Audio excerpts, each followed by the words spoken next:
د ژوندانه 15 درسونه چې هیڅ ښوونځی یا پوهنتون به یې در زده نه کړي. موږ ټول په زده کړنیزو مرکزونو کې د درسونو ترڅنګ د ژوندانه په اړه ډیر داسې څه زده کوو چې واقعا ورته اړتیا لرو. دلته مو د ژوندانه په هکله ځینې مهم لارښوونې تاسو ته راټولې کړي چې تقریبا هیڅ پوهنتون او هیڅ ښوونځی یې خپلو زده کوونکو ته نه زده کوي. لومړی، بې ارزښته څیزونه مه څکئ. د ریچارډ کارلیسن د وینا په تایید بې ارزښته څیزونه مه څکئ. دا د دې معنی ورکوي چې ډیری خلک ځانونه د هغو کارونو په سټرس کې مشغولوي چې اصلا دومره ارزښت نه لري. کله چې خپل ځانونه د دومره وړو څیزونو لپاره ستومانه کوو، نو پرته له شکه چې زموږ هیلو ته د رسیدو لپاره کوم ځای نه پاتې کیږي او له خپلو شیبو هیڅ خوند نه اخلو. دویم، ژوند د وړاندوینې وړ نه دی. ژوند د وړاندوینې وړ نه دی او ممکنه ده چې هره شیبه مو د لوړو او ژورو سره مخامخ کړي. یوازې ووایئ چې هیڅکله او وروسته وګورئ چې څه پیښه رامنځته کیږي. د ژوندانه د هغو غوټو لپاره چې ستاسو پر وړاندې پرتې دي، یوازې د پرانیستې او خوشبینه ذهن سره کولی شئ ورته ښه راغلاست ووایئ.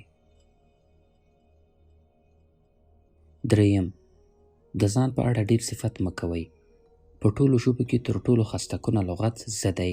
هو، دا تصور شته چې د دې لغت تکرارول پر نفس اعتماد لوړوي، خو ډیری وخت ټول هغه څیزونه چې د خپل ځان په اړه د زه په تکرارولو سره تشریح او توضیح کوئ واقعیت نه لري. معنا دا چې که یو کس تل د خپلو وړتیاو او فضایلو په اړه خبرې او صفت وکړي، نو دا ډیر خسته‌کن او ستړي کوونکی تمامیږي. دا ځان غوښتنه ده، نه په خپل نفس اعتماد. څلورم، د مادیاتو په پرتله انسانیت مهم دی. د مادیاتو په پرتله ټولنیزې اړیکې ډېرې ارزښت لري. پرته له شکه چې ټولنیزې اړیکې او حسنه روابط ستاسې پر راتلونکي ژور اغیز لري. د کورنۍ، کاري چاپیریال او د ملګرو په منځ کې مینه او ښې اړیکې د مادي بریالیتوب په پرتله ډېر خوند لري. په دې ځان باوري کړئ چې یوازې پیسې د خوښۍ سبب نه ګرځي.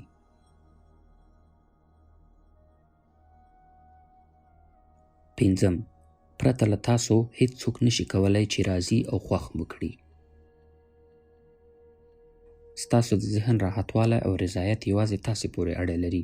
دا په یاد ولرئ چې دا یوازې تاسې خپله یاست چې ځان مو خوښ ساتلی شئ.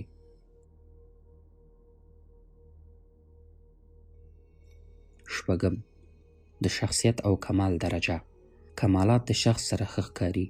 کمال، وړتیا او ښه اعمال پر تاسو د نورو خلکو اعتماد او اطمینان لوړوي.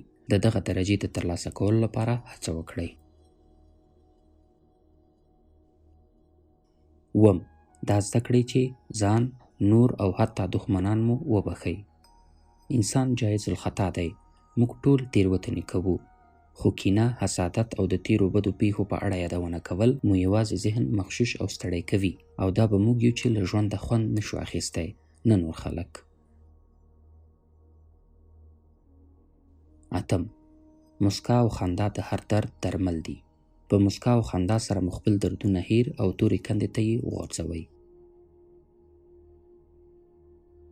نهم، ښه خواړه، استراحت او په تازه هوا کې ورزش مه هیروئ. خپلې سلامتۍ ته په ټیټه سترګه مه ګورئ. د روغتیایي لارښوونو په مراعاتولو سره له روغ صحت او ژوند څخه خوند واخلئ. لسم، چې تاسو هر څه وغواړئ د غښتلې ارادې په مرسته یې ترلاسه کولی شئ. هیڅکله مه تسلیمیږئ او د خپلو موخو او هیلو د ترلاسه کولو لپاره مو هڅې جاري وساتئ. یولسم، تلویزیون زموږ ذهن د هر څه په پرتله ډیر مغشوشوي. له تلویزیونه ځان لرې وساتئ او په ورزش او مطالعې سره مو ذهن فعاله کړئ. دولسم، ماتې مو بریا ته رسوي. هر څوک د خپل ژوند په اوږدو کې له ماتو سره مخ کیږي. ماتې موږ ته درسونه راکوي، موږ ته دا زده کوي چې څنګه متواضع واوسو او ښه لاره د ځان لپاره وټاکو. اډیسون د پرله پسې ماتو په منلو سره بالاخره بریا ته ورسید. هغه وایي، ما ماته نه ده خوړلې، یوازې مې په لسهاوو زرو لارې ازمویلې دي چې واقعا راته ګټورې وي.